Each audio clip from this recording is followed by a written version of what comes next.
start off with like fucking, I would like you to tell me a story about one of your most memorable experiences with the boys. Damn, you must be terrible at foreplay. Jumping right into it. Sometimes you just got that intensity, man. You gotta fucking dive in. See, now you gotta get the brain going. Like, see, now we're gonna spend time sitting here thinking about what was a great time with the boys. Yeah, I don't mind. Take your time, Um, think. No need to rush. Take your time. Honestly, one of my favorite moments with the boys was like, we're just in Colorado and literally it's like, what, like 9 p.m., sun's gone. The sun's gone and we're just trying to get down the mountain, not knowing where the fuck the trail went, which way we gotta go, which way's down, which way's up. Is this the right way? Did we hear the noise or is that an animal? And we're just trying to find our way down. Well, that was really fun because I love the times where we like took breaks and just looked up at the stars and we're like, all right, we get it, we're lost, but we might as well enjoy it while we are. So that was probably a good time. That's a fucking powerful statement, bro. We're lost, but we might as well enjoy it while we are. Centaur, you know the Lost Boys in Peter Pan? Yeah. Do you ever feel like a Lost Boy, Centaur? Um, Honestly, I wish I felt more like a lost boy because at least like they don't have to worry about like time really passing them. They're kind of like in a stagnant moment. Like they're not aging. Like if they decide to leave, then they can start aging again. They can start going on with their lives again. Or if they put like an actual like fantasy pause on life to enjoy their moment. All right. Then I should specify the question, and I'm sure our answer is kind of obvious, but still I'm curious because I feel like when you talk about the Lost Boy, the more realistic answer outside the movie that comes to mind is like the 30-year-old. Hold on, I gotta turn some shit down. It's a little too loud. 30-year-old guy living in his mom's basement. You know what I mean? Like with Cheeto dust on his fucking. Yeah. Yeah, like I never grew up. I'm living in childhood still. I'm a lost boy, kind of. At least that was one interpretation I heard of the Lost Boys wanting to freeze time. But mean like I feel like that doesn't really like count as like the Peter Pan's Lost Boy. Like, like if you want to go into like, oh, what would really happen to someone who just like kind of like put a pause on their life? Yeah, they're gonna end up 30 years old. They're just gonna be sitting in the basement, still playing the same old video games, doing the same old things. But there is something enjoyable about that idea of like I can pause time for a little bit at this age and just kind of savor the moment for as long as I want. Like the Lost Boys in the. Yeah, no, like that'd be a great thing to happen. Is like for some people, like if they just really wanted some moment to just last a little bit longer, like just even a little bit longer, like for them is like more than magical. So like imagine if you could actually pause an actual moment in time and just live it to its fullest extent Hmm. rather than thinking, oh, I gotta go back like home before like this time so I can get rest for work in the morning instead of spending it out, enjoying it, figuring out what could have happened. And then now you don't have to wake up with the what ifs could have happened. Hmm. The what ifs, the regret. That feels like one of the most powerful fucking potions of life. Probably even poisons at times. Do you think redemption exists? Do you think it's possible to like have a regret and do something after that regretful act where you kind of no longer feel regret for the act, you no longer feel like shameful about it anymore. You redeemed yourself, sort of. Do you, Um, Obviously, redemption comes from each person. We've all probably heard it like, you can't help someone who doesn't want to be helped. So if they don't believe they are worth the redemption, no matter what they do, they won't feel like they did any enough. so you do think redemption exists?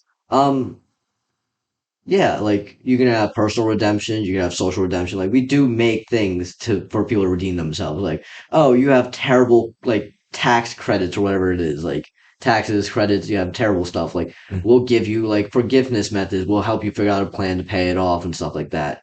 Um, if you do something wrong in society, oh, if it's not too bad, like if you didn't end up killing someone, like I will put you through some community service, maybe put you into like some programs, whatever not, see where you can actually head with your life and Mm. figure it out. Maybe you can redeem yourself.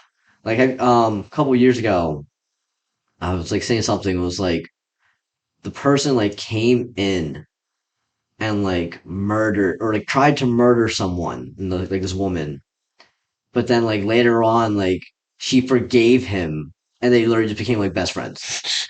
It's a true Yeah, it's story like with this the is like book. legitimately like ultimate redemption. Some lady just Sounds like fucking said like, Stockholm syndrome, okay, or I whatever it's don't called. care what you did to me, but it wasn't even like Stockholm syndrome. It was like they're living their full lives and like people know about it. People like talk to them and everything. It's like, ah, yeah, you just forgave him. Like you believe he was better than what happened. Like you believe like, oh, maybe he shot you on an accident. Like he was just trying to rob you, but he accidentally shot. Who knows? But like for some reason he got redemption. They're friends. I'm pretty sure he comes over for holidays. Dude, Yeah, fuck that. You try to kill me and eating dinner with you afterwards, that would be very, and it's hard to see then myself doing something like that. who was it? There was um one guy Hmm. who like befriended like a leader in the KKK, and then Daryl Davis, the fat black dude who plays like jazz and stuff. yeah, I think it was him, and he was like he became friends with like that like KKK leader, and Hmm. like over time like they actually got to know each other, became friends, and actually like understood each other regardless of their differences. And if it's the same guy, it was a high-ranking Klans member. I remember he was became like a state leader at some point, and he ended up leaving the Klan largely because of these conversations he'd have with Daryl Davis, and it would be contentious issues like about race and intense racist Mhm. ideas, but it would be done kind of just with a respectful curiosity from Daryl Davis's point of view, where it's like, yeah, I'm just kind of curious, like, why do you believe these things? And just years of those conversations, the guy was like, huh, this doesn't fucking make sense. Yeah, Like this doesn't add up. and it was crazy. Like a lot of times, like people just lack some bit of knowledge Yeah, that could make them just a little bit more peaceful. yeah. It's crazy how much ignorance breeds like conflict, suffering, a lot of literally just not knowing or thinking you know, but having this illusion about reality. I feel like that's a huge chunk of causes for pain in life in general. A freaking a story I heard one time when I was in the doctors. It's not like a story, but like it was like people I overheard like the nurses and everything. Mm. And like I'm not putting any of my views out there about it. I just want to like give this little anecdote. But I just remember hearing the doctor go like, "Yeah, so I'm Muslim, and I kind of question like growing up they taught me like him the nurse like they taught me that we shouldn't eat pork because like they're like filthy, like unholy creatures, whatever not, like they don't actually have like blood or something in their body and all that. And then he's like, but when I went through like nursing school, I kind of had to do like dissections or whatever not on pigs, and they definitely have veins, like they definitely have blood in their bodies. So like I could literally just show them it has blood in their body, but for some reason we just grew up learning that no, pigs don't have blood, they're just these dirty, filthy creatures inside and out. Hmm. It's weird to figure out like how much of those old religious texts and ideas do you take literally, and how much of it, because it's weird, right? They're trying to get at something really important, I think, with these with religious texts in general, and it's done with like the flaws of humans. It's like, all right, we don't understand a lot of this entire subject of where life comes from, what we should do in reality, and we're gonna try to figure it out. A lot of times with these fantastical, like dreamlike ideas that are trying to connect with the unknown. And sometimes it's just a really practical, like, we don't want people getting these fucking stomach bugs they're getting from this dirty ass pig. I would imagine it's just like, all right, fucking put that in the book. People getting too many STIs or too many babies we can't feed. Put in like more sexual repression. Like, a strange combination of all these Yeah. things. Yeah, definitely is like how like the cultures like developed over time that like definitely put like a good like foundation almost for like these religions to be built off of. Cause like, Ooh, what's your favorite? Wait, sorry, never mind. yeah, Continue. we're not gonna do that question. We're not. No, Okay. we don't need to talk about religion. I'm not gonna put the views out there. Okay. All right, sorry, continue. Um,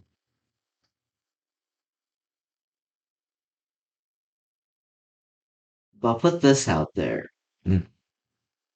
I was taught you can have your like political views, you can have your religious views, and you can have like your like other views and whatnot. You don't have to share them. You don't have to push them on others, and you don't have to agree with others about your personal positions on these things. So I found like honestly, learning that at a young age kind of did make my life easier. I wasn't like too focused on like, oh, I'm friends with like, say like I had like right-sided or left-sided friends. I wouldn't have to decide like, I was thinking which one. politically. Yes, politically right now. So like Republicans or like Democrats, left, right. Definitely gonna ask you about that sort of stuff. So like having like different friend groups, but being able to be a part of both and not judge like as another friend, like as like the opposition to them, it did help me grow and learn about their cultures and be more accepting of like their views if they had different views. Is that okay? Because we've gone to a lot of like church before and different religious gatherings, Yeah. just largely out of a curiosity and appreciation for this part of life. Um, what do you think are this is like the important parts of religion, like the good things that come from religion? Yeah, you want some?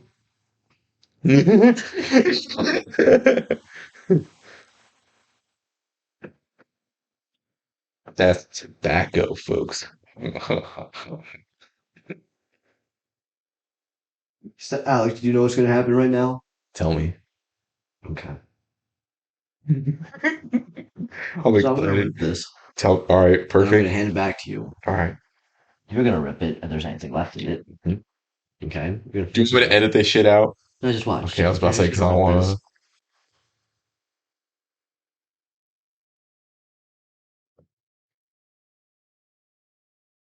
I put it back to yourself.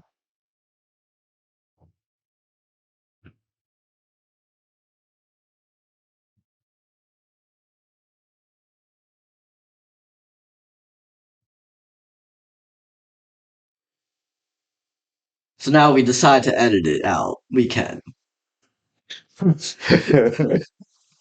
All right. So where we were, like religious importance. What do you think are like fucking the important parts? Um, I like the idea of faith in all religion. No matter what religion it is, I believe in the power of faith. Just feeling like there is some kind of guidance, some kind of higher power to help guide you forward in your struggles, wherever it is, whatever these struggles may be, whatever hardships you go through. Like having faith that someone is there watching out for you, no matter how alone you feel, no matter how helpless, you believe it's all for a reason. So it helps you keep going. That's probably one of my biggest things. And like, I love the idea of understanding people's faiths.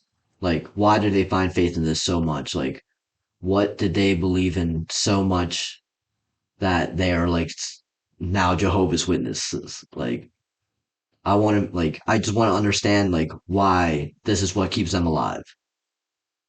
Because everyone has a different reason to be alive, and everyone has a different reason to do things. You can walk, yeah, just walk through. You'll notice this guest from one of our other podcasts episode, who sadly the equipment didn't work for. Anyway, no, you don't have to. It's gonna happen, whether they get edited out or not. Okay, all right. Um, so yeah, I just believe like people have like really strong faiths, and like it helps guide them, helps them do things, helps promote them to maybe do things that are better for society and some things that are worse for society. But it's just that belief part, like the what believing in something that guides you. Okay, like elaborate on the belief part. Is it the fact that it gets you through a really tough part in life that maybe you're not sure in the like a factual thing I can strongly measure how to get through this? So it comes down to So like I believe it's still measurable though. which part? Like how much faith you put into something. That's the thing. That might be measurable. Weird. See, it's really weird because obviously, like, if I say I can flip a coin, I have faith it's going to be a 50-50 on the heads or tails. I could um go on a plane and I could also just search online the probability that this plane is going to crash is very low. So it gives me faith that I will survive this flight so I have less stress. So I'm more willing to go on this plane. But there's things where it's like I have faith that I have been such a great person 100%. If I die, I'm going to see the big man himself. And it's crazy that although like you can't physically prove that in any way ahead of time by any form of statistic by any means, but have enough faith and belief that that statistic is more than probable enough for you to follow it. So like that's probably just an incomplete idea to many people that are listening, even to you right now. But it's just like you want to like believe something's going to happen so like wholeheartedly that you will go through with the like whatever it demands. For me, one of the first like worries that pops in my head when I think about that, which is a powerful thing, the power of belief, and a beautiful thing in many cases, but it could also be, like you said earlier, it can have its dark side.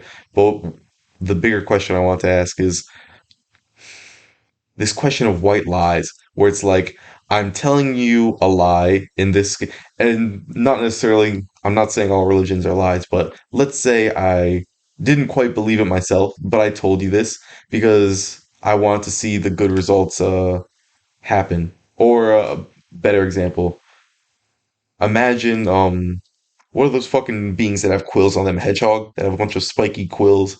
Porcupines? Porcupines, yeah, not a fucking hedgehog. The hedgehogs have them too, I'm pretty Oh, sure. okay, all right.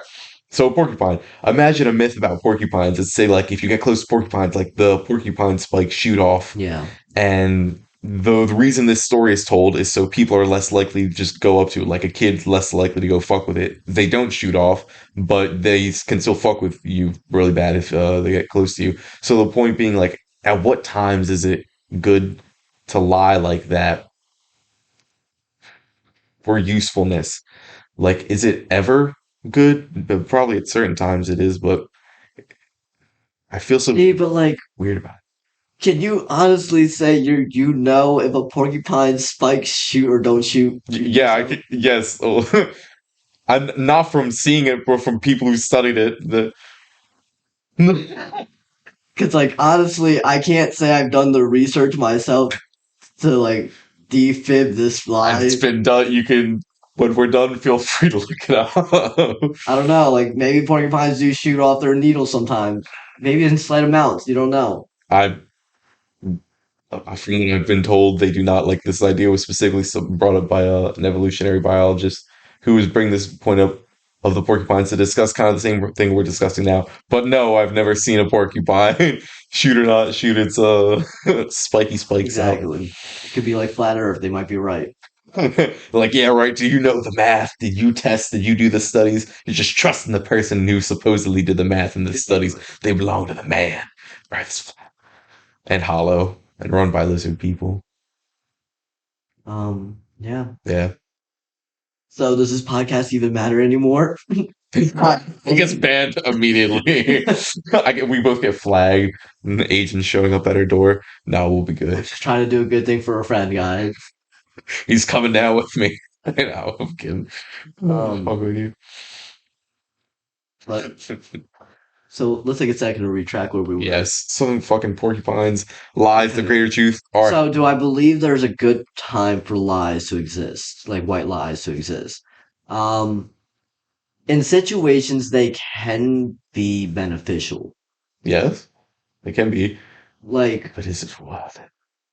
Maybe like the Nazi at the door, yeah, I'd probably lie in that context. Like, I don't know. no, I'm I feel like at Tuesday. a certain point, it is 100% better to just be straightforward and realistic about things.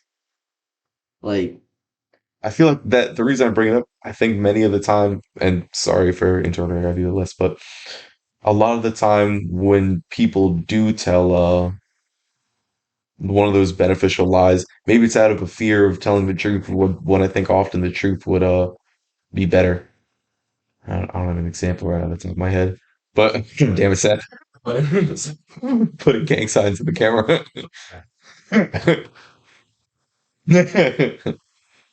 um, so like I feel like where was I about to go? Sorry. That was a bit of a tangle of Yeah. Mm, just a comment. what was your question? If you can I don't want to say remember. fuck that question. We're moving on to another question Okay, now. yeah, we could do We're that. going on to how did you feel when Trump got elected?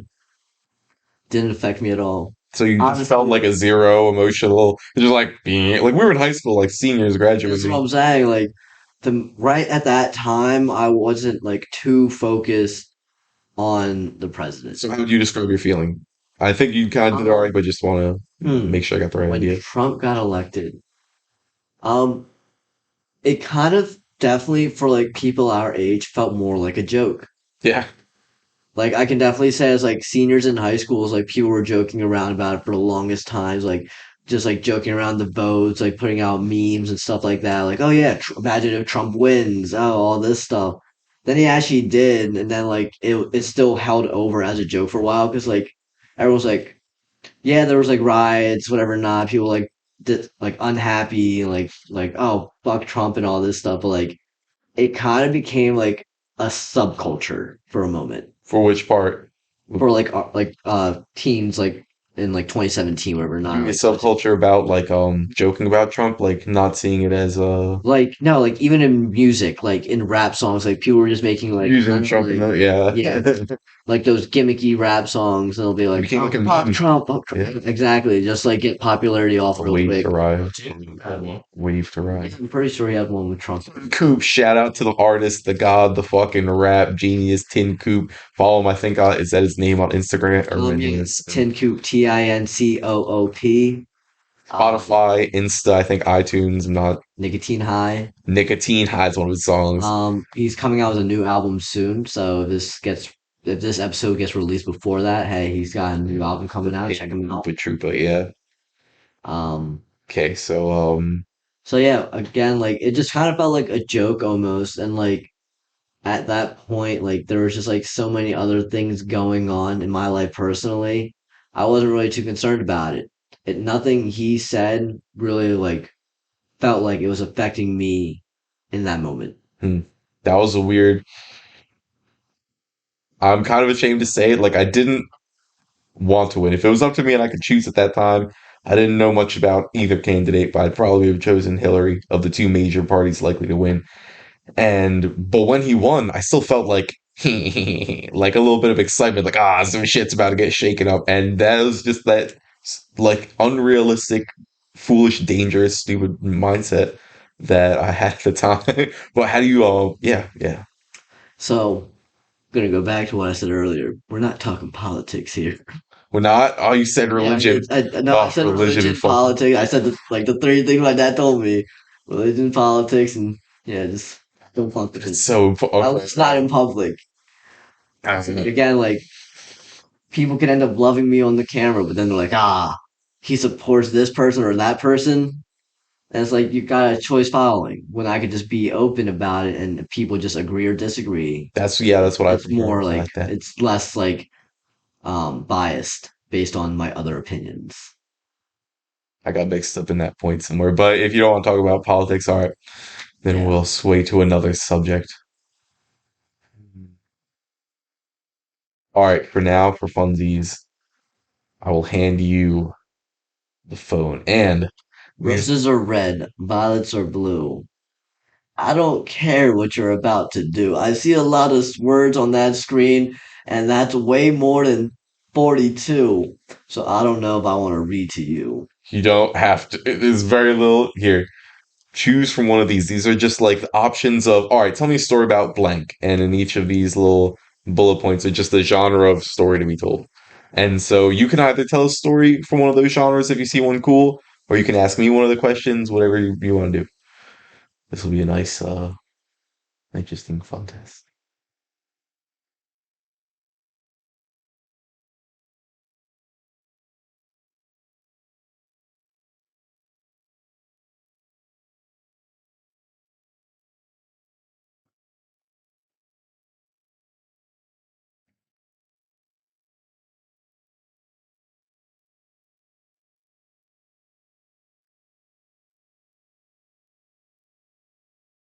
If you go to the very bottom, it becomes something that's not questions, it's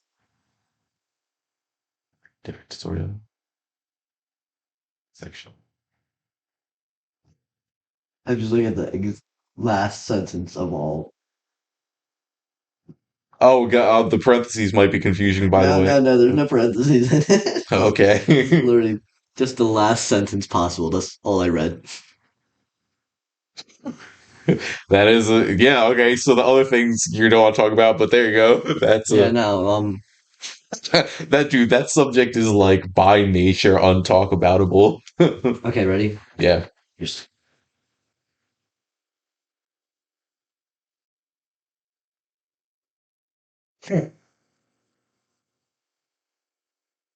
What subject can't you talk about?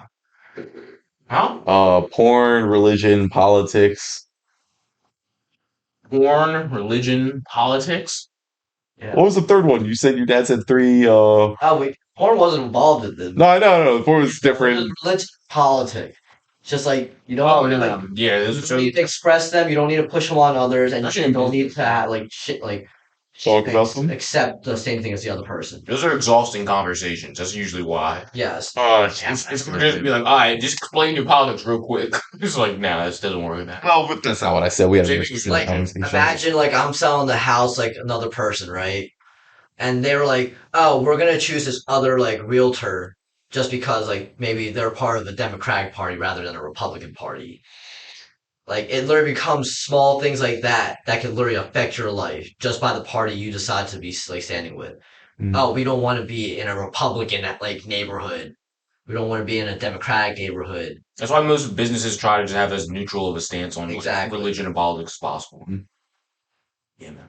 That's like exactly what I want to talk about because it's so important. There's so much packed into it, but I understand if you don't want to. Then there's like Um, companies like Chick-fil-A that are like, nah, we're completely homophobic. We accept that we're homophobic. I didn't know they were We homophobic. Bro, I'm pretty sure they put money straight towards like an anti like homosexual like kind of like fund or whatever the fuck it is like a program that like is like anti like homosexual. Chick-fil-A. Chick-fil-A? Is it, Yeah. well, they're Catholic. Yeah, like they are literally completely against it. Like they're like helping Well, they're Christian. like things that are like anti-homosexual. I wouldn't be surprised if they were because they're a Catholic organization. Mm. But I want to look it's more companies, deeply right? because I fuck Chick-fil-A. I haven't really looked into the I- anti-homosexual So practice. that's Okay, ready? Here's the thing. Like they hired I know all the time, fucking actually. I know they homosexuals. work there. I know homosexuals. I know people who are like big parts of like the LGBTQ community. They're still going to Chick-fil-A. Exactly. Their sandwich is fucking I slap. know people who work at Chick-fil-A are fucking. But I'm not. That's not like disregard. That's not like making like their fucking wrongdoings go away either. Like Chick-fil-A is definitely putting some money against the LGBTQ community. But you know Hey, what? they're putting it They towards still their make a eternal big souls. sandwich, and people can't deny that. Again, it comes down to business. Sometimes, It would have probably more business if it wasn't for those religious views because they'd be open on Sundays. dude, they're like the most That making. might make it work. Like, Dude, they're wow, there's they're like a lot of reasons. Exactly. by store. They're the most money making fast food chain compared to exactly. anyone. And they Like, don't have compared to literally Sundays. So I don't know if it's Sunday. McDonald's, Taco Bell. It might be Yeah, but again, like because the people create. not because like they started out like they are this like Dude, it's because they're solid. They it's just like fucking- family kind of like business, you know, like that's what they focus on. Like, Dude, it's not some high quality out of but service and food. And it's Seth, please don't spend that. Especially right next to the. like imagine if like a restaurant like Chipotle decided to be like, oh yeah, like we actually are like Muslim. They stop serving pork or whatever, not right. Like they actually like showed off a religious view that wasn't like what they started with. They'd probably lose some customers. Yeah. Exactly. So like It doesn't mean they wouldn't gain Chick-fil-A, more. because Chick-fil-A started with that brand and like that like image, they were able to build up with it and keep it going. Well, when you say lose, I'm thinking you can lose some, but then you can gain more than you lost because of your move potentially. Like that's I don't know how to measure this. That's just numbers, though. It's all about the quality of the people coming through too. Yeah. Who cares if you just have slightly Again, more or less? You know. it's like I think it's a 80-20 rule. 80% of your profit comes from 20% of your customers. Yeah, exactly. That's all. That's what I'm saying too. It's like, hey, it matters who's coming through too. Hmm? So again, like for Chick-fil-A, like maybe they are like really funded by those religious groups that are like, hey, we want Chick-fil-A sandwiches at our church event. Like, and they're ordering like 200 Chick-fil-A sandwiches through fucking church money untaxed, you know, like fucking wild shit. I don't know. Chick-fil-A should try to say that they're a church. Why haven't they done that? Because they're not. They're a fast food restaurant. You can't. They can add a playpen, but they No, can't add a church but I think they do charity donations that like they're like to get tax write-offs and shit. Yeah. That would be a pretty fucking crazy thing. You go to a Chick-fil-A, there's a church attached to it. I mean, it's already a religious thing. New theory. Well, they had No, believe in a certain thing. Put it out there. That's the headline for this fucking episode. It's gonna do Sonthara. You have to be like, you have to be using this bio language in the camera so I can like freeze frame like a hand forward, just with that as a headline over you. Fucking Chick-fil-A. They shouldn't get all like all. Yeah, probably. If you full power jumped, you could almost certainly hit the tile above you. Probably. But my head. Yeah. It's not that high. Ooh, that was very close. I didn't go full power yet. Yeah, that was like an inch or two. Go back have the next snap. Just like okay. Just right onto it. Barely touch it. Use your arms more. Jump. No. You do it. I think that was even less height than the last technique you used. The whole body jumps. Ooh, that was really close. I think I just kept my head straight up though, because I'm kind of like looking at it. Yeah, maybe you're like, maybe there's a part of you that doesn't want to hit the. Like, I just took my head back. I won't. It's funny, dude, when it literally takes like in that Batman scene, just like 2% of commitment that's missing. Like, it's just that 2% to hit the difference between 98 and 100% between hitting that thing. Which would be reasonable now. It's like, I don't want to fucking hit my head on the tile. I feel farther now. It's fine. It's gone. It's good little bomb.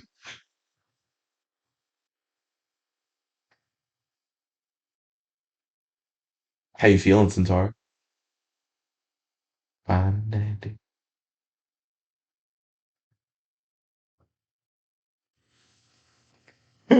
Okay, so we're gonna start off the podcast here now. Yeah. So Alex, thank you for coming to my podcast today. Thought we'd take it easy, you know. Maybe first introduce yourself a bit.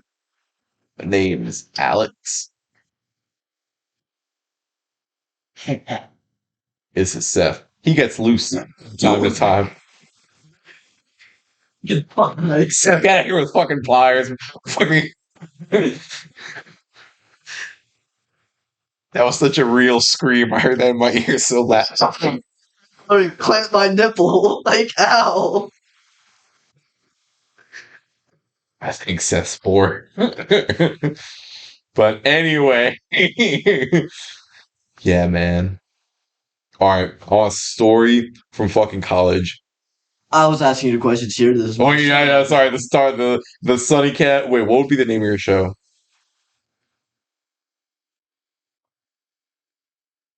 That's a good question. Let's see. What would I name my show if this was my show? An honest. Which it is. Which This it is my is. show. This is, Um, yes, these lights, this background, this beautiful setup, by the way. Kudos to that. That was beautiful, right? Relative to the other backgrounds I've had, this is and to like the specific camera shot. It's good.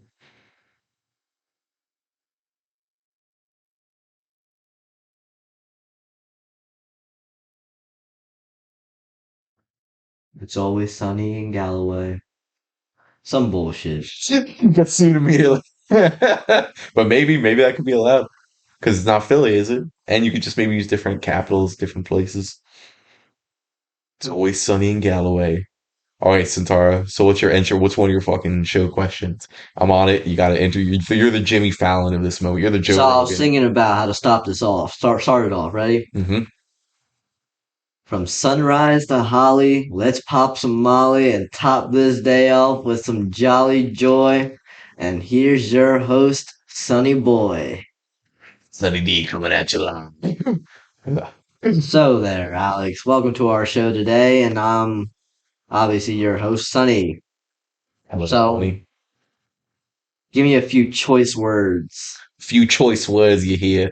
This is a fucking stellar performance this man's putting on. The goddamn quality of this equipment, the fucking show. Look at that chair. It's a comfy ass looking chair. Look at that light, this giant fucking light you can't even see because that's how quality it is. It's the goddamn shadow realm of puppeteered beauty you see outside of your lens of perception.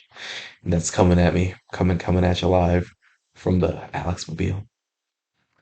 Gangsta. So, you've done a couple of these podcasts with people now already, but have you ever really talked about yourself yet? Have From you down to down. have you like besides like what you posted on your social media and everything else, have you really told them about yourself? Like what?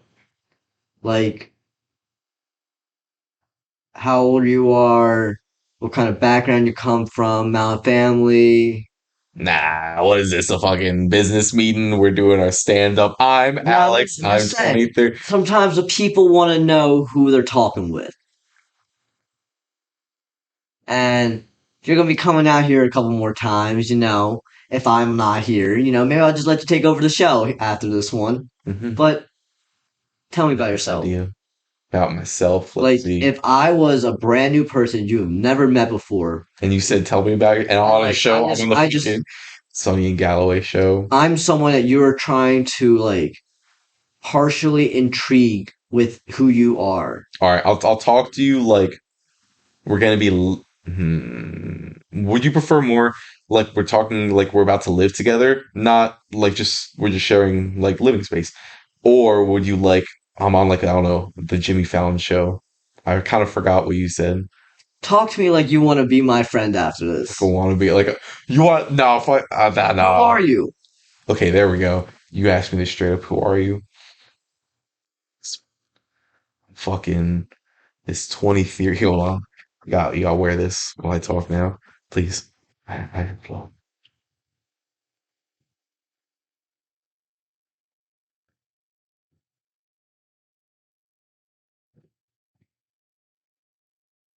Hello, Hello. Alex, coming at you live. Who am I? I'm a kid from Jersey. Suppose I'm a young man now, though sometimes I do still feel quite childish. But there's something about keeping that child alive that I really love the idea of that. That's something about that spark, that joy for living, something like that. But I guess I obviously got my leg fucked up. As a young man, even younger than I am now, obviously. What else? I have a family, a wonderful family. Um, brother, two brothers, one sister. Um, mom and dad that are together, and have nice dinners and conversations and whatnot. And some fucking beautiful friends that are family too. One of them, this guy, this cool Cambodian dude, showed me a lot of different food I ain't eaten before, and many other things. Um, yeah, I got some other brothers too. Yeah, I'm fucking traveling America at the moment. Well, I'm going to be starting soon. Really curious. I kind of want to see like if America is a person I'm living with in a room, what would I want to know about this person or living together for life potentially? Like, what would I want to?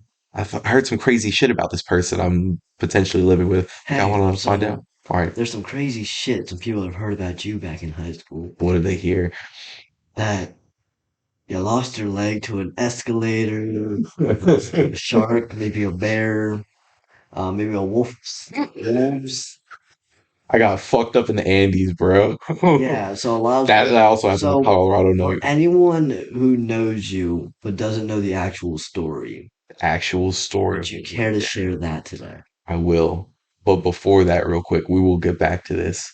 I do want to say of that night, that beautiful night in Colorado we were talking about in the opening. I remember so vividly like a fear of random mountain lions or bears. Like it's weird to see that primal That shit come was out of you. not that was not like an obscure fear. Like it was It was not so something solid. It was so like grounded. Like you are in every sense that we have researched. We have found that this is prime time for bears to be on the hunt, It's awful for to us. like It's to so be fucked up. looking out for like food and everything before they Mm. start to hibernate. We found like this when they're out like through the night, like whatever it is, like this is prime time season. And here we are just raw dog in the world. We're just walking through landslides, That's gonna be the cut I rocks. share as the me and the boys raw dog in the world. That's the fuck. Yeah, I mean, our literal best defense was a rock. And A we couple. We had a few rocks, and we bro. just had to find like rocks that like weren't even like Dude, we walked huge. around with rocks like in our like hand, like the size of your hand, like a Well, baseball the could fit thing in here. was like these rocks were at max like 3 pounds each. Like no matter what we did with these, there were no help. They were probably just wasting Hopefully, time we're for such a me. nuisance. Like it's just like I don't want to fuck with you guys. If it was a mountain lion, I think we could Yeah, fuck it up with some mountain lion. bear. No, if it was The a bear bear can out just there, if it was a moose, they're just gonna charge us. a moose in the terrain we're on. I don't think, but just lower down. Like I was saying, it would fucking charge us down a couple of rocks like that. I Yeah, don't know, bro. But rocks can be really powerful, especially even yeah, if you can but face shot. again, But most likely, we're probably not hitting face shots at a sprinting a bear like size to us. even like a bullet breaks skin, like their bone, like they're gonna take most small round shots. Probably, yeah. And Big moose, ass pretty much the balloons like same that. thing. Like they're literally just breaking through trees. They're not worried about rocks. It's such a fucking frightening They idea, take dude. on other mooses, like other moose, like with their antlers and everything. They don't care. They're just going through it. I wonder how heavy those fuckers are. Hold on. A moose, Yeah, pretty sure like around like 300, 400 pounds. I'm guessing even more than that. I'm Yeah, they guessing might like a get to like six, thousand. seven. I know like they're literally pretty much the size of a car, like at full hot size. Yeah. Oh, okay, all right. Between the Alaskan moose specifically, weighing in between 660 on the low end, which is fucking insane because that's heavier. That's like my 600 pound life, but muscular and like really like tall as Yeah, Shaq. no, like their legs are like taller than my Nissan. The upper end, 1,500 pounds. But that's the Alaskan. If we're looking at like the Yeah. Eastern bull moose, or like we're probably only going to go like 400 or 500 pounds max. Oh, okay. Bedtime. But yeah, something like that. It's So, like you definitely know like an Alaskan bear is going to be a lot bigger than what oof, we catch out that here in cold, North bro. Jersey. Yeah, for some reason it just seems to make the animals a lot bigger a lot of the time. Fun fact: I've still never seen a bear in person. Wait, not even a zoo or nothing? No, never seen a bear. It's kind of Not even sad. Don't I close. wouldn't recommend seeing them at a zoo. I've been hoping to see one in the wild. Like I know like that's like probably a lot of people don't wish that like oh yeah I want to see a bear in the There wild. might be squads you can go with, like go for bear sightings But like and just even like when I'm just like up at people's places like in North Jersey wherever not and they're like oh yeah there's bears all the time and then I'll be like okay well I haven't seen any. I go inside maybe I go like use the bathroom for like 10 minutes come out and they're like oh yeah a bear just crossed through the yard. I'm like wow I a just missed bear it. just crossed through your car. Ooh, Yeah and I just happened to miss it that'd be so freaky to just every see that through a time. window. It was like only up to like 2 years ago, I saw my first fox and possum. Fox, I don't know if I ever saw a fox. Possum, yes. What did it play dead? Um, That's the freakiest shit to no, it was see. kind of just like walking like through like the like woods, like on a hike. It was just kind of crossing through. Hmm. Did you ever see a snake like as you're on a walk? Yeah, honestly, I used to longboard in our neighborhood. There would just be really big black rat snakes just Did crossing it the hit you road. really fucking quick when you saw it? Like one of those, like I'm shocked into Oh, my no, I kind of just rode right past. I was like, oh, okay, there's a snake going.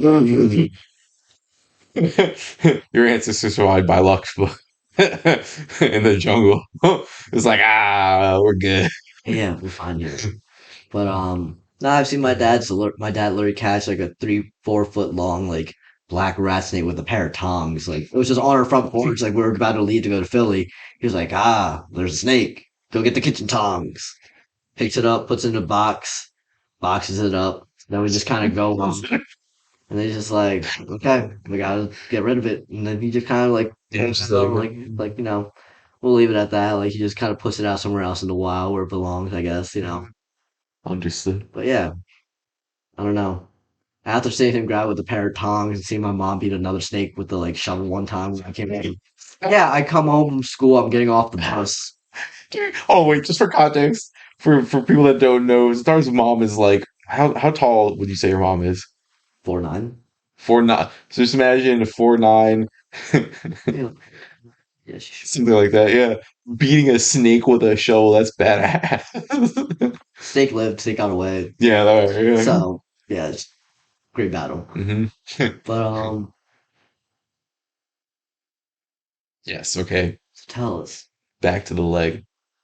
So I'll tell the shorter version of it. I'm going through a construction site with one of the homies. Which, by the way, these construction sites, they were at this age, for some of us, very enjoyable playgrounds. And we find one. Ooh la la. This is like, imagine a Walmart sized building with a husk made. And there are trenches around it. They're still for unknown construction reasons. So we're playing in the trenches, whatnot. We walk around. We see, oh shit, they're just door frames here. There's no like doors in the frames, and it's fully lit inside. So we go inside, just a total husk. There's nothing in there. It's just like the size of Walmart, but no husk. So it's like, all right, we're fucking around in there. We climb to the top. It's cool here. Like, oh, beautiful view, whatnot. Going down, about to go smoke. And on the way out, one of us sees a forklift. Dun dun. That fateful moment when the keys were spotted within the forklift. And it's like, obviously, we're going to drive this now. So we had some fun joy rides. And at one point, I'm standing and we're about to go leave and smoke. And I'm like, bro, no, one more ride. You just finished recording me. I need to record because we didn't have any recordings of the other person driving. It's like, I need to, we gotta make that even real quick. And it's like, all right. So I stand for that nice first person point of view action. I'm on the step up to the seat of the forklift. And so the person's driving to the right of me, and I'm hanging off, dangling. Imagine four beams, very thin, pretty small, maybe like 2 foot, 3 foot beams holding up the roof of this forklift. And I'm kind of one arm looped around, hanging on it, feet on the step up, and we're driving, just kind of looping around and whatnot. And I see in the distance a fucking pillar, like one of the support beams on the building. And I was like, nah, we're gonna turn. Like, I feel like we're lined up. Nah, we're not lined up with it. So essentially, this kind of continues to the point of that split second of freeze where I recognize, like, oh shit, based on angle and weird things like that, I'm about to hit this fucking support beam. Like, my whole body, like the half the body that's dangling off is about to just get whacked by it. So I'm like, fuck. And it was weird. It was so weird because it was crystal clear. Like, nah, I'm not gonna hit it. We're gonna turn or whatnot. Like, I like, hmm. And then just that. You remember the eyes in the car crash? The thing we all say like right before you crash.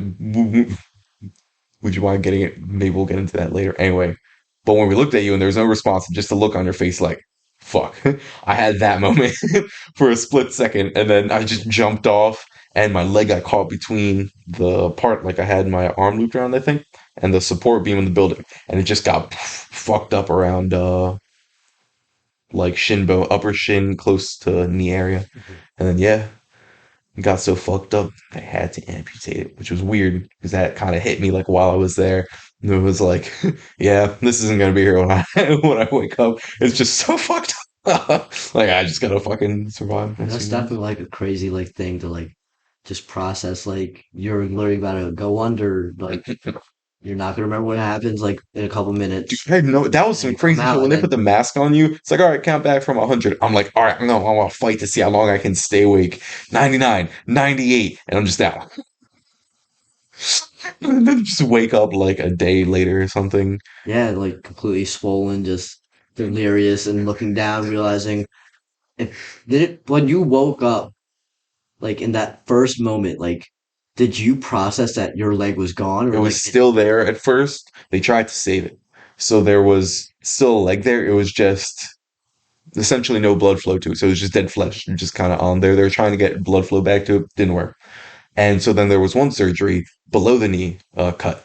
and they're like, all right, we're trying to save the knee because it's a really important joint. But no, there wasn't enough useful tissue there, so eventually they had to go buff. So it was this gradual process. I Yeah. saw it getting cut away. It wasn't at the moment, I gotta say, it wasn't like no. No, there was definitely a night of like emotional explosion. But as far as knowing I'm going to surgery, I don't remember nervousness. It was just like matter of fact, like yeah, it's that fucked up and needs to get cut off now. Yeah. But like between the surgery, between like having the dead leg Mm. and the next day it's gone, right?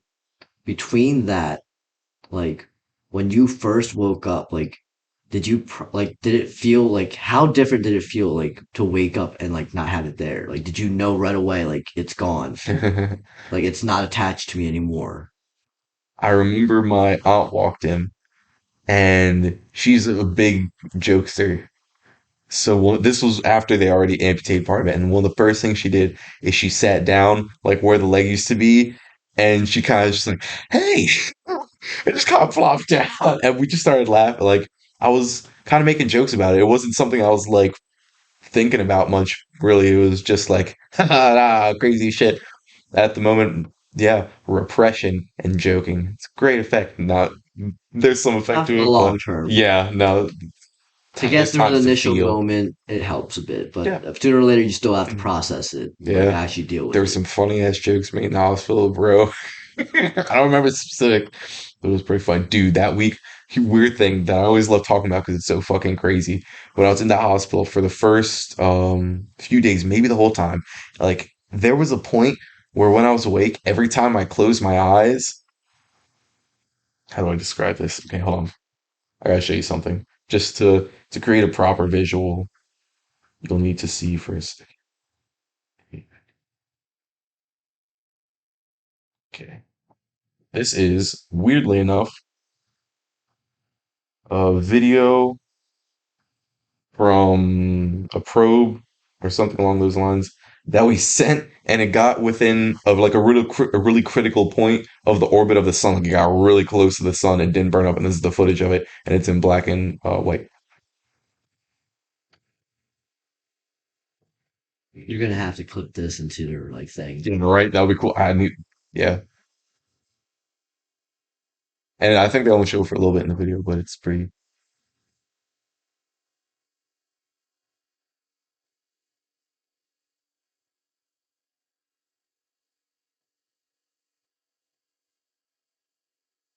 It's entrancing, right?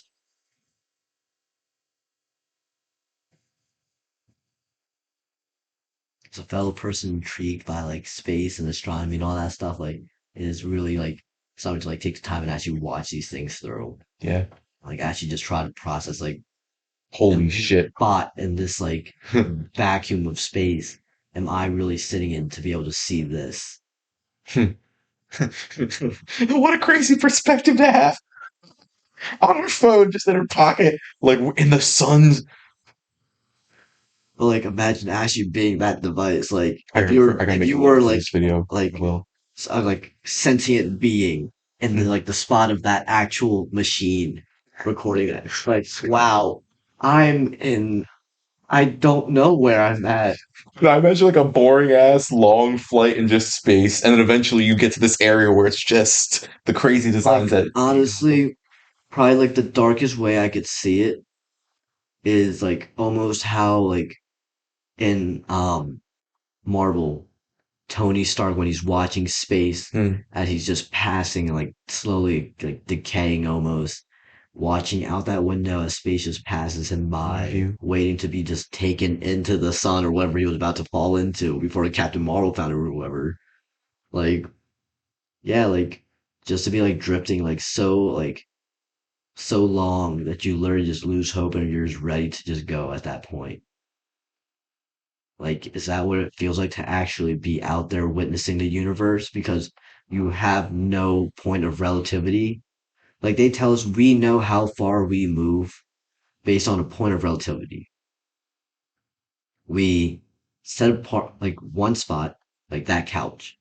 If I'm here, I'm here. This is my distance. This is a set distance.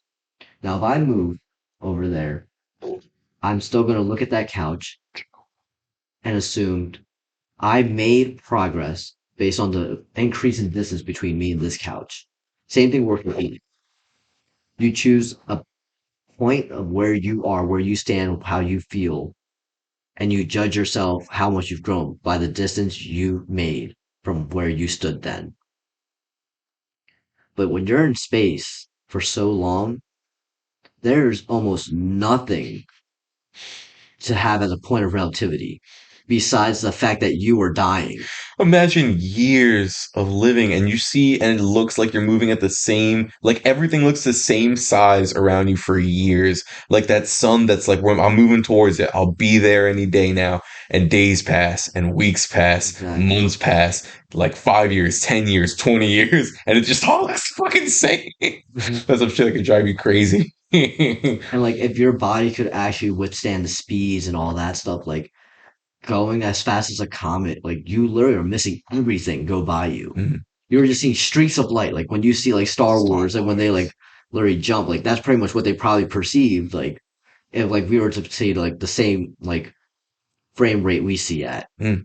we would just see streaks going by us. I You wonder ever if we'll look be able out? to up our frame rate when we get uh older, like a few I decades mean, from now, being able to like get into the brain and yeah, literally just speed it up. but like you ever like look out the side of a train, like directly to the side, everything's just whisking by, it's just lines. Mm-hmm. Imagine that, but it's all just lights whisking by. You're literally just in a full realm of light. You're That's surrounded by insane. pure light almost Dude, remember because it's all Christian? just streaking so Christian, we're hard. not gonna say the last name of um that used to motorcycle. No, but carry on. Dallas is Christian. I don't remember him motorcycling, but sure. But yeah, he used to be in a like motorcycle crew, and he told me about one time he was going with his crew, and they're going like 120, 130, just consistent, just cruising, and they pass a cop, and like all of them slowed down before him. He didn't realize, and then he saw, he's like, "Fuck!" So instead, he fucking just started revving it, and he's just revving it, revving it, revving it. Everything looks like what you're describing on that train, but he said, "Dude, everything turned into a tunnel." He was in that like crouched biker position. He looked at the speedometer, he's going like 190, 200 on a motorcycle. He's like, everything just became this like streak, like a tunnel. Not as crazy, obviously, at light speed, but something like Yeah, that. like It's that is insane. like yeah, and like imagine it's either pure darkness or literally just an like filtered amount of light from everything around you in space. Like you don't have like an atmosphere to protect you from UV rays or anything. You're just out there with them, and you're just going so fast. You're just surrounded by it. You're either in full light or full darkness. What do you mean? Like You're in full darkness. if you were stopped, like the Moving at the amount speed of of light? no, if you were like completely just stopped in space, like just not moving anywhere, Mm. right? Yeah, you'll see dots of light because you're waiting for that light to get to you. But if you just gain momentum in space, your momentum's going to keep picking up. Like there's almost nothing going to stop that from happening. Eventually, you'll just keep gaining speed until you're like a comet. Eventually, in like however amount of time. Is that how that works? It wouldn't just stay like the same speed unless some new thing comes in and speeds it up? I feel like I don't know because like I'm pretty sure a comet Yeah. works like they have like really giant like elliptical paths, right? But they're so small so that like be, it's not as much of a circle anymore. It's more of like a elongated oval. When it gets out here, it slows down. But as it gets closer to the sun or whatever its like main source of gravity is, it gets faster and faster and faster. But then I get Pulling that the on that. sun's making it faster. But like and that like it's just getting faster, right? Hmm. And then it just gets whipped out past it because it doesn't Hmm. exactly hit it. So now with that force, it gets out further before it gets pulled back in. And like it just keeps building speed each way. And eventually it would just keep going faster, faster. For us, like it's more of a constant because we kind of almost have like a wider path around. As time passes and we get closer and closer, we'll get faster, faster passes until we collide.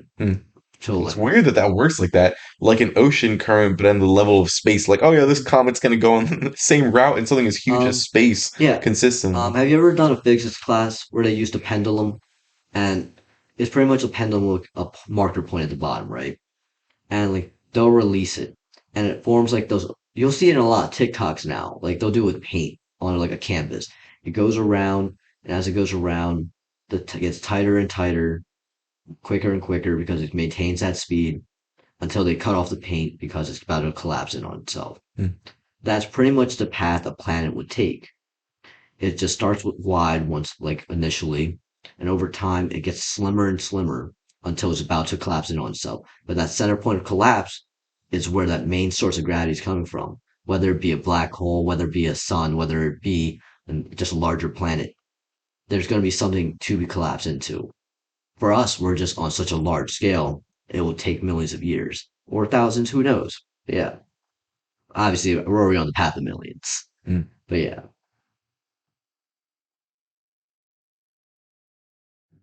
We're talking about black holes. So we were talking about like an object reaching like that kind of speed Mm. on those pass-bys and everything.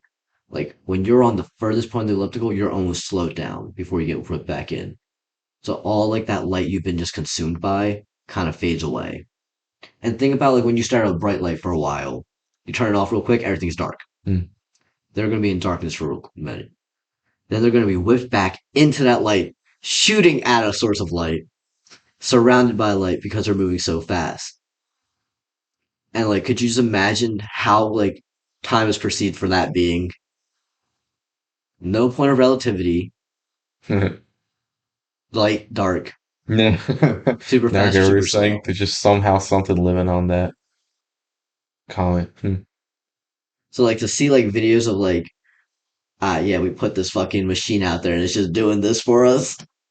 Like to actually think, what would it be if I was in that situation? I could actually look around. I'm not just looking at one view. I had the whole 360. Imagine that in color. Yeah.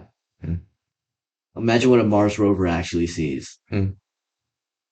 The great desert I beyond. think recently a Mars rover saw like some kind of like blockish thing in the distance and currently is traveling towards it. Cool. And I think it's gonna be like a couple of years before it reaches it and can tell us what it is. A block-ish thing. I look forward to seeing it. Dude, I hope it sees a really cool storm, like a high caliber Yeah. Mars storm. What But would that no, look like? it's literally like it literally looks like kind of like just a metal block on the surface of Mars, and it's just riding towards it now, and it's just Interesting. hoping to Did you ever hear of that like a really perfectly cut metal block we found in the desert that we just don't know how it's there? no. Yeah. It's like a really cleanly, super cleanly, very hard metal. And they're like, this isn't happened naturally." I All right, we got a nice altar right there. We'll make some sacrifices, reach up to the higher beings. wouldn't be surprised if that happened at some point in history. Oh, but wait, the thing I wanted to say earlier Imagine about that's what we the find on Mars. yeah, The another exact one of same those thing. find it like beacons or something. They're the equivalent to putting you ever see Lord of the Rings, the Yeah. lantern, not the lanterns, the bonfires on the top of mountain peaks?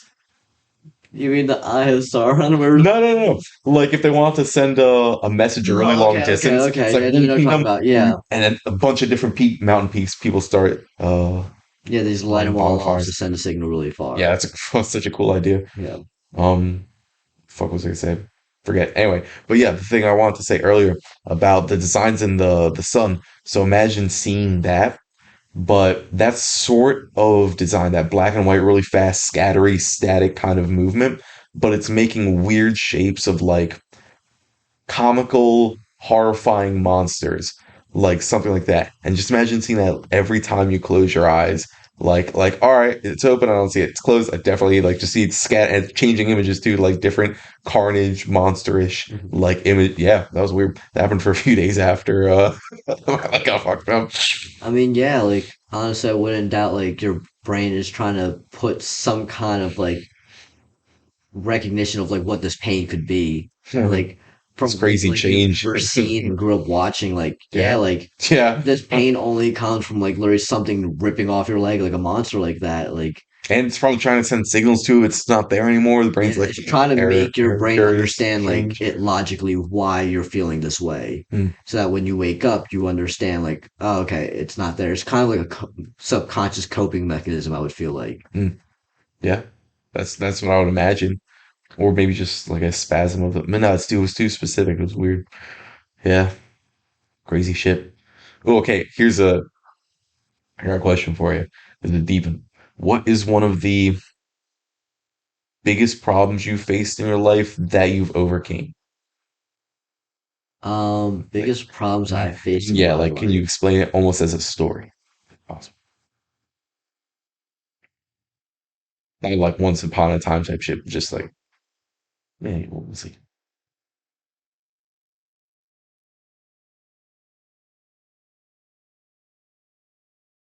See, I can't really say I can think of like too many trials I've been through yet that I've had to overcome, like that are like worth noting in a sense, at least in this moment. And it doesn't even necessarily have to be like problem solved. It could be make good progress in solving or something like that. And yeah, I'm sorry, I feel like it's not fair to follow up with that with what is at least Yeah, very like obviously. like It looks you on lost. it's Okay, you lost your leg. You're literally having complete hey nightmares of man. monsters ripping it off. Fucking Like, yeah, that was a tough you one. That still you go through trials and tribulation, come on, like that's like asking me to go into American Idol after Mariah Carey. God damn it. All right. Well, okay, fine. A switch up sort of question. Go to the chalkboard for a second. Never realized when you took over my show here. Some fucking judo shit. Momentum flip. All right. Okay. Deep question or fun question? Which would you prefer? So have you ever heard of Taksudo? They're like martial arts, wherever it is. I don't think so. Sounds kind of familiar. So I'm not really sure what it is myself either. I just know it's a martial arts. It's somewhere in like the judo, like taekwondo kind of world or something like that. I wish we had Seth. He probably would be able to know what it is or something like that. He probably has some words. But Taekwondo? no, Taksudo. Taksudo. Hmm. Um, and I feel like it probably is a very practical martial arts because there is this lady, right? She's like probably like in her like 60s, right?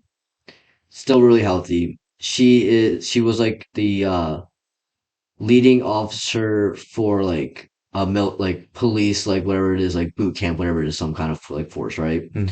And like all this kind of stuff. She does like all that kind of like special like force training for like like police squads and all that kind of stuff, right? She has these like grandchildren, I think, and like they're like the younger one's like what, like 12 right now, and for like 8 years, the older sister 10 years, right?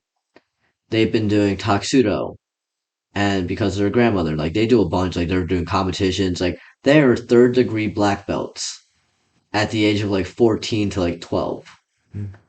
and like it just seems like they were very specifically put into this martial arts because of their grandmother. Whenever I see them wearing anything involving like this martial arts, like their gis or anything like that, whatever they're called, I'm not sure they're exactly gis still, but like she's always with them. She's always repping like the police, like fucking like force, whatever not. And like I feel like that's probably what they try to use as their self defense. Taksudo. Just a side note, maybe look it up. Maybe see what that's about. Martial arts. Because I Martial arts are know fun. Hmm.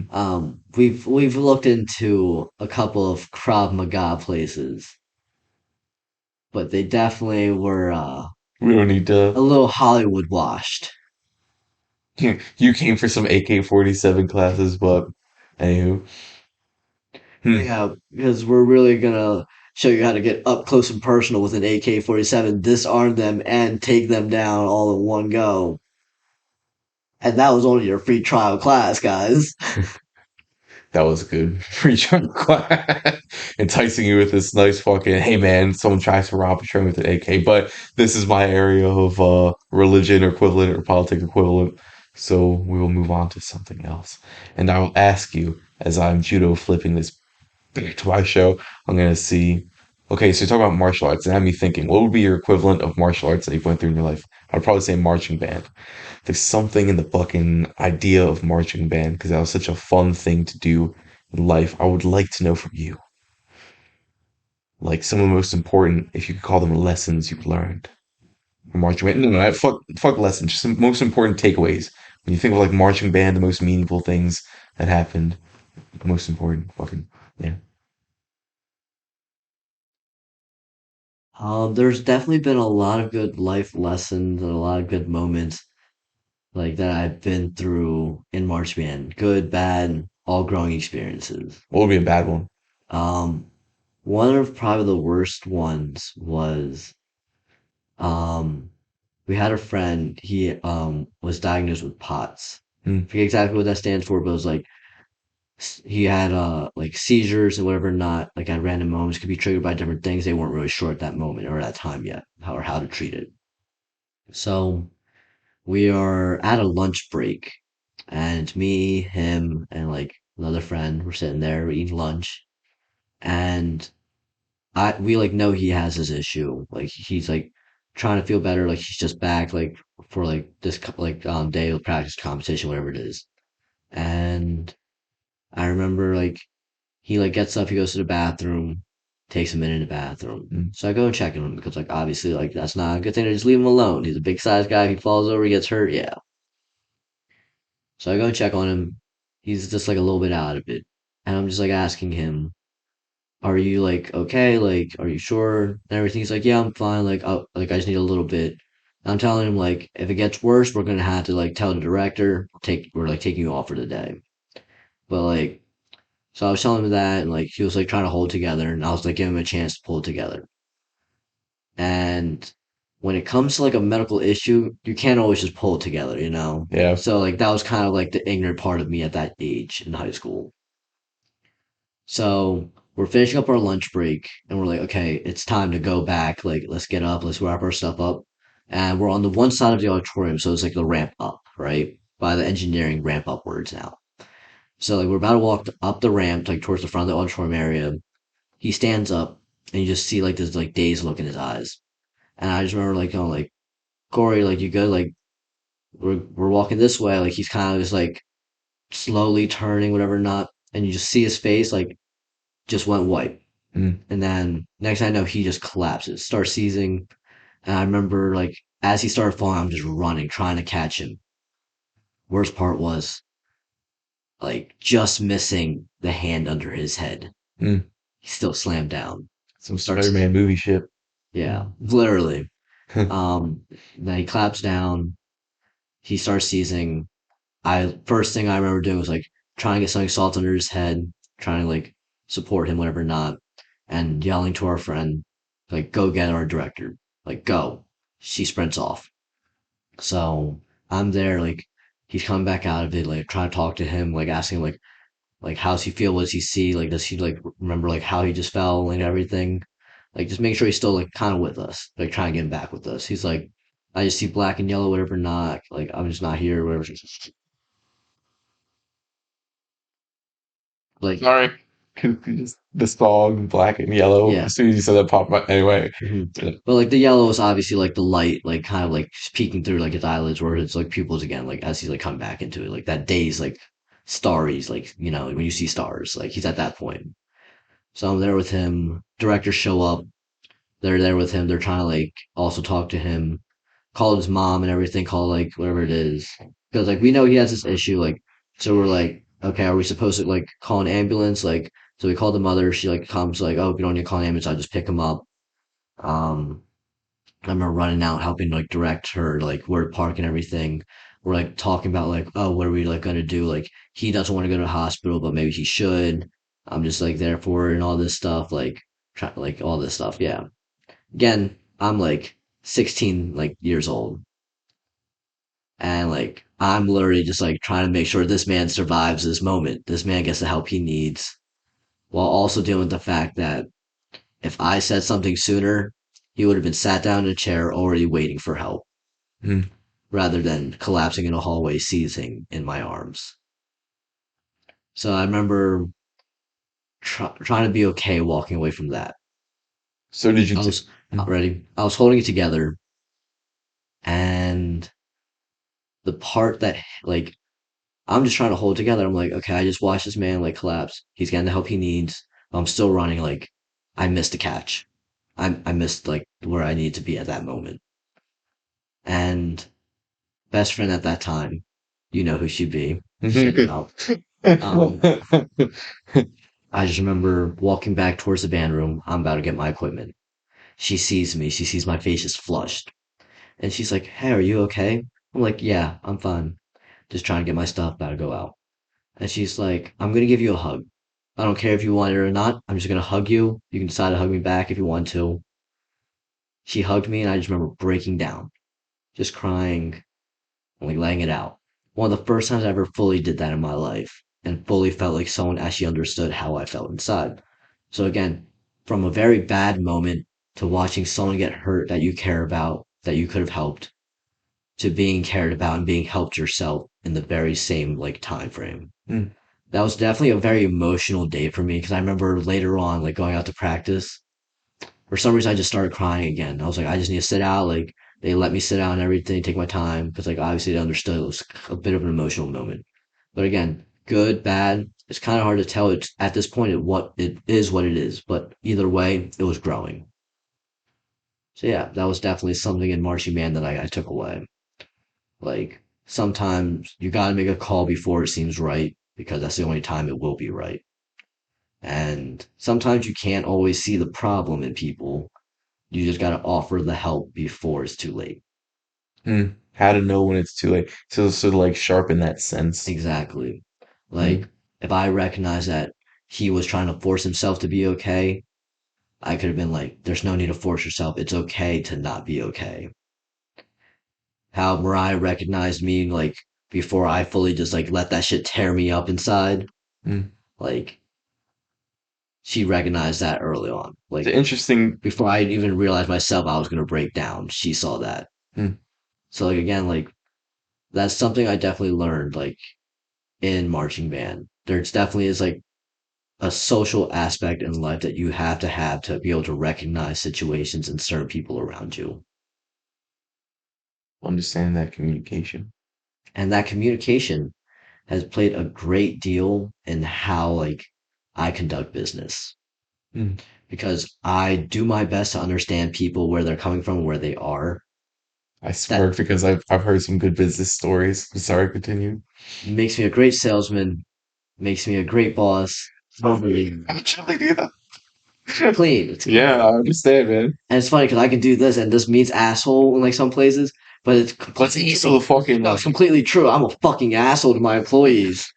Like I'm literally like, oh, I want you to do this. Hey, I'm putting you on dishes today because I don't want to do them. at But least it's it's so funny. funny Fuck yeah. because they'll laugh it off with me. Mm. Like they understand, like I care about them in the sense that like if they really didn't like weren't up to that like job, I wouldn't put them on it. If they weren't feeling okay that day, I will send them home. I will make sure my employees get the right treatment.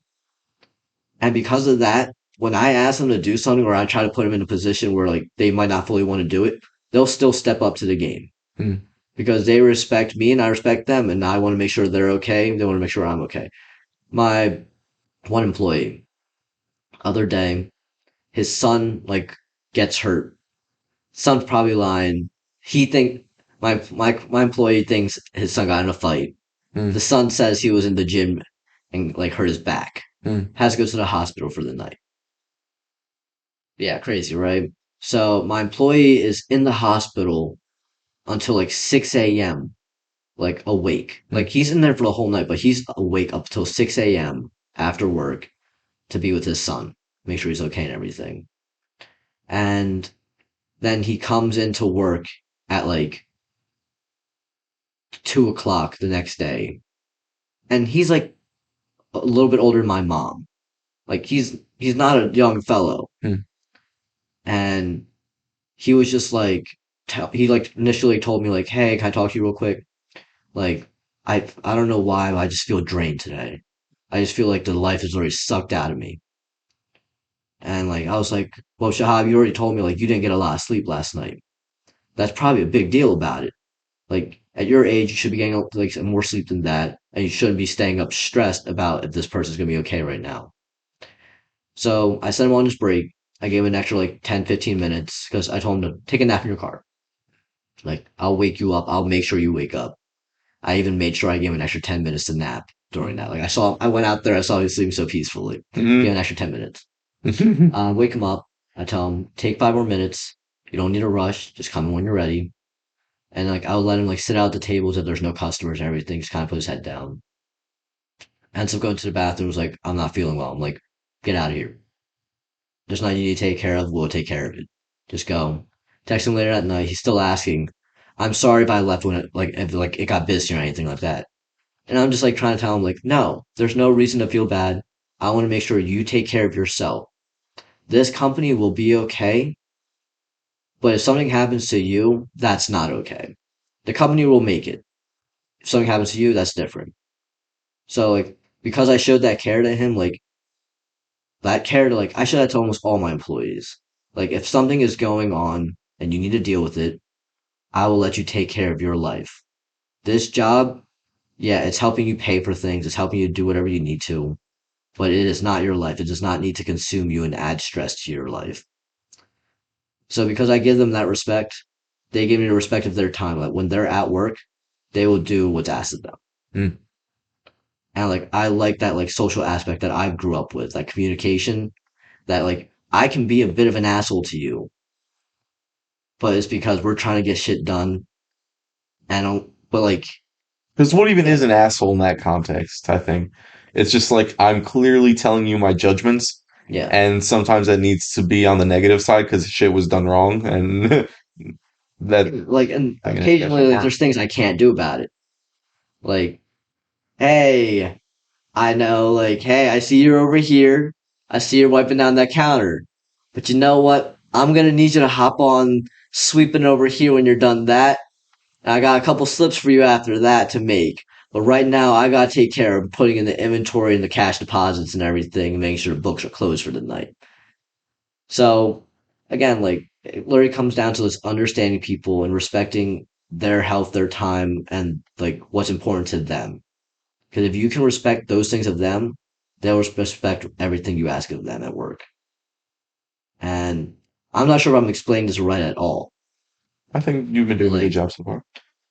yeah, just like if you can just like be a better person to them when you have to be an asshole, they'll make more understanding of it. Like they'll know like, okay, Sonny isn't just a dick boss telling me to do things. He's usually a good guy that'll go out of his way. That if I'm feeling tired today, he'll buy me a Starbucks drink. He'll make sure I'm doing okay. So if he's like, hey, I really need you to do this now, like just do it, and walks away, they know that's not like me. They know that if it just needs to get done, it needs to get done. Mm. So like they understand like my seriousness versus like we can be lackadaisical. Like they just understand like the communication levels, and I feel like that's something a lot of places don't have as much nowadays. Good communication. Good communication, Mm. And good leadership. exactly. Another thing for marching band, Mm. we did one exercise. It was like, okay, the director's going to demonstrate something. One of us has to put it to memory and then tell it to everyone else in the group without anyone else saying a single word or doing anything that you don't tell them to do. So like they took like 2 steps, a pause, like a rotation, and then something else, right? And like a 4 or 5 count, something like that. Now, 3 people before me like tried to explain it, but for some reason, like that we were all supposed to move as they said it, like telling us what to do, and like if any of us move like out of place, out of whatever it is, they failed. Mm. I remember like 3 people went before me, like they were like, okay, you need to do this, but even themselves they would forget to pause. They would be like, okay, so we're just gonna turn here because like they were like using that time gap Mm. as like a moment of pause already, but they wouldn't explain it. So they would all mess up. People would mess up. And I remember like coming up and I was like, okay, guys, before any of us move, I'm going to explain what's going on. Mm. I did it. I told them once. Everyone got it right. Our group finished. Directors were like actually like impressed by the amount of like instruction that I gave just to make it more clear for them. But again, it was just the simplest thing as you're going to like listen to me. I'm going to explain it to you and then we're going to go about it. Because then this way everyone's on the same page. Is that level of communication of making sure we're on the same page of how things are going to go before we go about them. Hmm. That brings me to an interesting question where I'm curious, where have you seen like an example of great leadership, if ever, whether that's in a story, it could be in a book, it could be in reality, doesn't like just any example of it will do. Um, the greatest amount of leadership that I've seen, let's see. I don't mean amount by like hours spent, like Yeah. yeah, yeah. Um,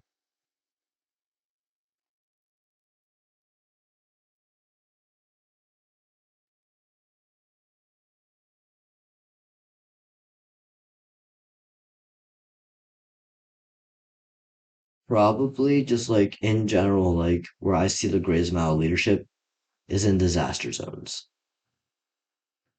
Because the people that are in charge of like those like FEMA groups, in charge of like all those emergency services and rescues, search and rescues and all that stuff, they have to be able to process a lot of people barking a lot of things in a Mm. lot of directions. Yeah, that's the heat of the chaos right Exactly. They there. have to be able to process, we need to like allocate more funds to this search and rescue before we can worry about like reconstruction. Like they have to make sure they time everything properly, make sure Hmm. they're putting funds in the right places and Dude, making that, sure we, everything's we ticking at the right freestyle, time. right? Yeah. Like from time to time. That's like the most intense level of beat changing freestyle. Like someone's yelling at you, rap about this subject, rap about this. Now the beat's changing, like you gotta switch that. Yeah. That's something so beautiful about that, man. Being able to But like dance in their chaos. thing is that different is we can have fun with it. We can mess up and we can just carry on. We can laugh. We can start a new line. They cannot mess Yeah. up. They have to be on the dot. They have to make sure their message is passed on crisp and clear. That there's not a single man wasted, or more than a single man Hmm. would be wasted. What do you Like you know what I mean? Like life and death choices. Like Mm. There's something I want to get to here about because for me, there's always been a love of that person who can handle the hell and still be like a maker of heaven, so to speak. Like a person, like I can be in a war zone and I can be getting our soldiers healed, moved out. I'm orchestrating this shit over here. Like there's something so fucking amazing about that. So I want to dig into your head for a second and like what is an example of that? Of being, it doesn't have to be perfectly orchestrated, but just being able to orchestrate through chaos, being able to, take over the show, buddy. yeah, being able to dance in the fire. What's an example of that you've seen in your life? Um, be able to dance in that fire. Yeah. And maybe you're stumbling and you're fucking up, but like for somehow it still manages the definition of dance in this context. Um, Honestly, I can see that in, like anyone in every day. Like I've seen literal like addicts who are trying to better themselves, but then they just make the wrong turn, but they're still trying. Like even though like they made that one wrong turn, they're still trying to be in the right place, but like because they're in the right place doing the right thing, but just in the wrong mindset, Hmm. it just kind of throws them off and Dude, I heard doesn't someone have to say be the other there. day that like not everyone tries to live their best life, so to speak. Like for some people, it's more just a question of getting through or literally anything else that isn't that. Why do you think that is? Because that's something that confuses me. Like, why wouldn't you want to aim consistently at like the best possible outcome? And maybe there's like a pain in the failure of achieving that. Like there, So with that, I feel like obviously everyone does in the end want their best life, but it doesn't mean everyone has the right image of where that's going to be. you're good. Yeah, it doesn't mean everyone has the right image of where that's going to be. And for a lot of people, like, or like a decent amount of people, like, for them, it's not about living, it's about surviving. They are doing all these hard drugs because their lives were so miserable before them. That's all they know how to do to cope, to stay alive. Because to them, anything more than dying is enough. Hmm. and that's all they care to do, just be enough. Hmm. Dude, have I talked to you about that rat park experiment? Hmm. I'll try to tell it really quick because I talk about it a lot. Old understanding of heroin. If you have access to it, you're just gonna if you use it like once or if 10 times, whatever, it'll become addictive and you just can't stop fucking doing it. And you'll just kind of do it to overdose or hold on. Is that actually still recording? Do we know? Yeah, probably. It has a long I specifically look for one that has a really long recording time. But Okay, sometimes just make sure the memory is good. yeah. I'll bet you what's that. Okay. What's he doing?